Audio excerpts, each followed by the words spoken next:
எல்லாருக்கும் வணக்கம். என்னோட பேர் ரத்தினா. நான் வந்து மூலனூர் ஹையர் செகண்டரி ஸ்கூலில் படிச்சிருக்கேன். கவர்மெண்ட் ஸ்கூல் தான் படித்தேன். இன்றைக்கி எத்தனையோ மேடைகளில் நிறைய பேசியிருப்பேன். ஆனால் இந்த மேடையில் கல்விக்காக பேசுகிறதுல எனக்கு ரொம்ப சந்தோஷம். ஏன்னா ஒவ்வொருத்தருடைய உழைப்புமே ரொம்ப பெருசு இந்த உலகத்தில். அப்படி மாணவர்களுடைய உழைப்பினால தான் இந்த மதிப்பெண்களும் சரி, உங்களுடைய இந்த பாராட்டுகளும் சரி கண்டிப்பாக வந்திருக்கும். எந்த மதிப்பெண்ணையும் நம்ம கம்மின்னு சொல்லிட முடியாது. இது ரொம்ப கம்மியாக இருக்குது, அது அதிகமாக இருக்குது அப்படின்னு தயவு செஞ்சு யாரும் எதையும் பேசிடாதீங்க. ஏன்னா ஒரு மார்க்குனாலும் அது படித்தா மட்டும்தான் வரும். ஒவ்வொரு மாணவ மாணவியோட மதிப்பெண்ணும் பெரிய விஷயந்தான். அதை நல்லா படிச்சிருக்க யாரும் இவங்க என்னை விட கம்மி அதிகம்னு சொல்லவே மாட்டாங்க. நீங்களும் யாரையும் கம்மி அதிகம் ஃபஸ்ட்டு செகண்ட் தான் பெருசுன்னு தயவு செஞ்சு நினச்சிக்காதீங்க. படிக்கிறது மதிப்பெண்கள் வெளிப்படையாக தெரியறது வேற. நம்மளோட வாழ்க்கையில் நமக்கு ஒரு வாய்ப்பு கிடையாது, 1000 வாய்ப்பு இருக்குது. அதில் ஒரு வாய்ப்பு தான் இந்த வாய்ப்பு. அதில் நானும் என்னைய மாதிரி நிறைய பேர் ஃபஸ்ட்டு செகண்டு. ஆனால் இந்த உலகத்துலேயும் சரி, தமிழ்நாட்டிலையும் சரி நிறைய மாணவர்கள் இருக்கிறாங்க. அவங்க எல்லாருமே நிறைய மதிப்பெண்கள் வாங்கியிருக்காங்க. முதல் 2, 3 வேணால் அவங்க இல்லாமல் இருக்கலாம். ஆனால் கண்டிப்பாக அவங்களுடைய மதிப்பெண்களும் சிறந்த மதிப்பெண்கள் தான். அவங்களும் சிறந்த மாணவர்கள் தான். அவங்களுடைய டீச்சர்ஸ் ஆல்சோ எல்லாருக்கும் ஒரே மாதிரி தான் சொல்லிக் கொடுப்பாங்க. எல்லாருமே நல்லா தான் படிச்சிருப்பாங்க. அவங்களோட திறமைக்கான அங்கீகாரம் கண்டிப்பாக ஒரு நாள் கிடைக்கும். அதை நான் இந்த இடத்துல சொல்லிக்கணும்னு ஆசைப்பட்றேன். யாரையும் தயவு செஞ்சு கம்மின்னு சொல்லிடாதீங்க.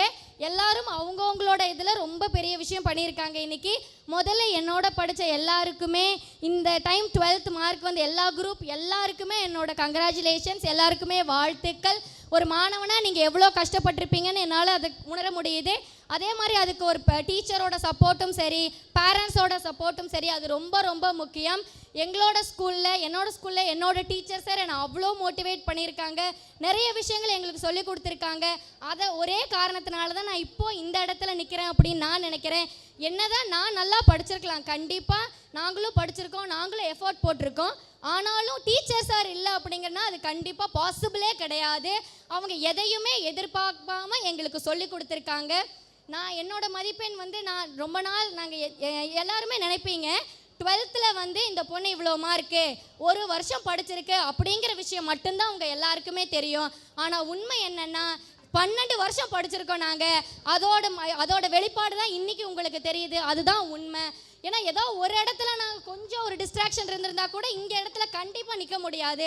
இந்த 12 வருஷம் தவத்தோட பலன் தான் இன்றைக்கி இந்த மதிப்பெண். இன்றைக்கி நான் உங்கள் முன்னாடி பேசிக்கிட்டு இருக்கேன் அப்படின்னு நான் நினைக்கிறேன். ரொம்ப சந்தோஷம் இந்த இடத்துல பேசுகிறது நினைக்கிறப்ப எனக்கு அவ்வளோ சந்தோஷமாக இருக்குது. அதுவும் ஒவ்வொருத்தரும் ஒவ்வொரு காரணமாக வந்து பெரிய நிலைமைக்கு போவாங்க. நான் பெருமையாக சொல்லுவேன், நான் கல்வி மூலமாக தான் பெரிய இடத்துக்கு வந்திருக்கேன். என்னைய மாதிரி சாதாரண குடும்பத்தில் இருந்தவங்களும் சரி, எல்லாருக்குமே ஒரு வாய்ப்பு இருக்குது. அவங்களோட சூழ்நிலையையும் அவங்க குடும்பத்தையும் ஒரு நல்ல நிலைமைக்கு கொண்டு போகிறதுக்கு ஒரு வாய்ப்பு இருக்குது அப்படின்னா அது கண்டிப்பாக கல்வியாக மட்டும்தான் இருக்க முடியும். கல்வியை வந்து நம்ம இவங்களுக்கு தான் அவங்களுக்கு தான் எந்த ஒரு பாகுபாடும் கிடையாது. இங்கே இருக்கிற எல்லாருக்குமே கல்விங்கிற உரிமை இருக்குது. நம்மளுடைய அடிப்படை உரிமையிலையும் நம்ம அரசாங்கம் இதை கொண்டு வந்திருக்குது. ஸோ எல்லாருக்கும் படிக்கிறதுக்கான உரிமை இருக்குது. அந்த உரிமையை எனக்கு கொடுத்துருக்காங்க. அதை நான் சரியாக பயன்படுத்தியிருக்கேன். நிறைய விஷயம் எல்லோரும் கேட்டிருப்பீங்க, என்னை விட நிறைய தெரிஞ்சிருக்கும். இருந்தாலும் நான் ஒன்று சொல்கிறேன். நம்ம பணக்காரர் ரொம்ப எனக்கு தெரிஞ்ச பெரிய பணக்காரர் அப்படின்னா பில்கேட்ஸ். இப்போ வரைக்கும் எனக்கு அது தெரிஞ்சிருக்கு. ஸோ பில்கேட்ஸ் அவர்கிட்ட நீங்கள் எப்படி சார் இவ்வளோ பெரிய பணக்காரராக இருக்கீங்க அப்படிங்கிற அவர்கிட்ட கேட்டதுக்கு அவர் வந்து பதில் சொல்லாமல் அந்த இன்டர்வியூ கிட்ட வந்து அவர் எடுப்பார் இல்லையா அந்த இன்டர்வியூவர், அவர்கிட்ட வந்து ஒரு செக்லிஸ்ட் வெறும் பேப்பர் மட்டும் கொடுத்து நீங்கள் இதில் எவ்வளோ வேணுமோ அவ்வளோ ஃபில்அப் பண்ணிக்கோங்க அப்படின்னு அவங்க சொல்லிட்டாங்க. உடனே அவருக்கு ரொம்ப பதட்டமாகி பயமாகி இல்லை சார் வேண்டாம், நான் கேட்டதுக்கு மட்டும் நீங்கள் பதில் சொல்லுங்கள், எனக்கு அதுவே போதும், இதெல்லாம் எதுவும் எனக்கு வேணாம் அப்படின்னு சொல்லிட்டாராம்.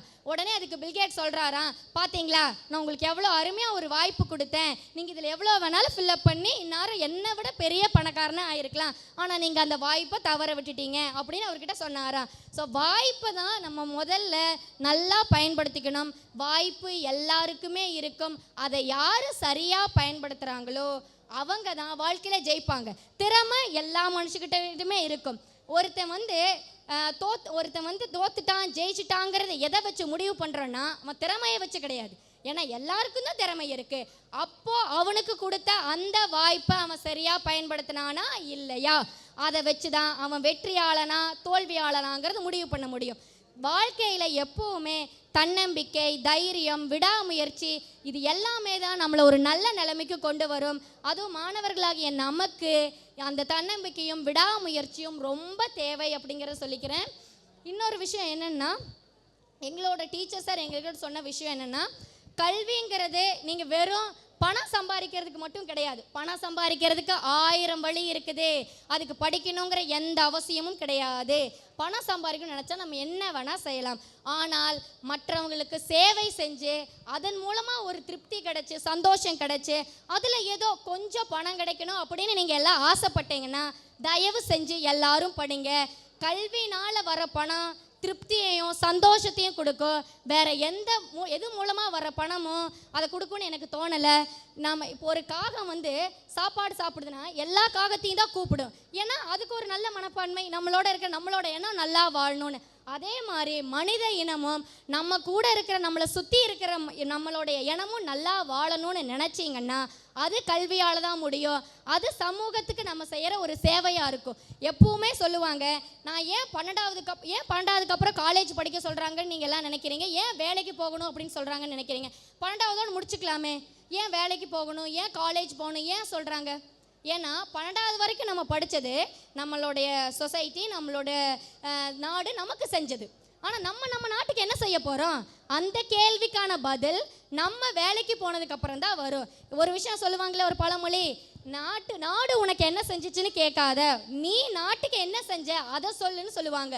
ஸோ நீங்கள் உங்கள் நாட்டுக்கு ஏதாவது செய்யணும்னு நினச்சிங்கன்னா, இந்த சமூகத்துக்கு ஏதாவது செய்யணும்னு நினச்சிங்கன்னா கண்டிப்பாக இன்னும் உயர்கல்வியெல்லாம் படித்து ஒரு நல்ல நிலைமைக்கு வரணும். உங்களோட அப்பா அம்மாவையும் உங்களுடைய ஆசிரியர்களையும் நீங்கள் படித்த பள்ளிகளையும் கண்டிப்பாக பெருமை சேர்க்கணும்.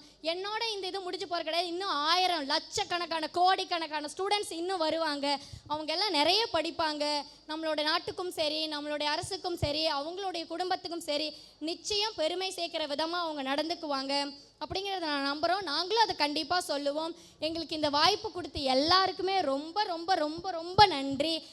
நீங்கள் எல்லாரும் எங்களை நல்லா கவனிச்சிருக்கீங்க, நல்ல வழியில் நடத்தியிருக்கீங்க. அதை நினைக்கிறப்பவே எங்களுக்கு ரொம்ப சந்தோஷமாக இருக்குது. ஏன்னா வழிகாட்டுதல் இல்லாமல் எந்த ஒரு மனிதனும் சரி, எந்த ஒரு குழந்தையும் சரி ஒரு நல்ல இடத்துக்கு வரவே முடியாது. அதில் பெற்றோர்களோட பங்கும் சரி, ஆசிரியர்களுடைய பங்கும் சரி, அரசோட பங்கும் சரி நிறையவே இருக்குது. இவ்வளோ தூரம் எங்களை கூப்பிட்டு பாராட்டணும்னு இல்லை, இப்போவும் நாங்கள் படித்தது எதுக்காக? எங்களுக்காக தான். நாங்கள் சம்பாதிக்கணும், நாங்கள் நல்லா வாழணுங்கிறதுக்காக தானே தவிர நாங்கள் பேச்சுக்கு சொல்லியிருக்கலாம், எங்கள் டீச்சர் சாருக்கு தேங்க்யூ, எங்கள் அப்பா அம்மாவுக்கு தேங்க்யூ, சொல்லி கொடுத்தவங்களுக்கு தேங்க்யூன்னு சும்மா வார்த்தைக்கு வார்த்தை சொன்னாலும் உண்மையிலே நாங்கள் ஏன் படித்தோம்? கண்டிப்பாக எங்களுக்காக தான் படித்தோம். எங்களை கூப்பிட்டு இவ்வளோ தூரம் பாராட்டின எல்லாருக்குமே நன்றி, வழிநடத்தின எல்லாருக்குமே நன்றி. முக்கியமாக இவ்வளோ பெரிய மேடையில் இந்த வாய்ப்பு கொடுத்ததுக்கு எல்லாருக்குமே ரொம்ப நன்றி. எல்லா மாணவருக்கும் என்னோடய வாழ்த்துக்கள். ரொம்ப நன்றி. தேங்க்யூ.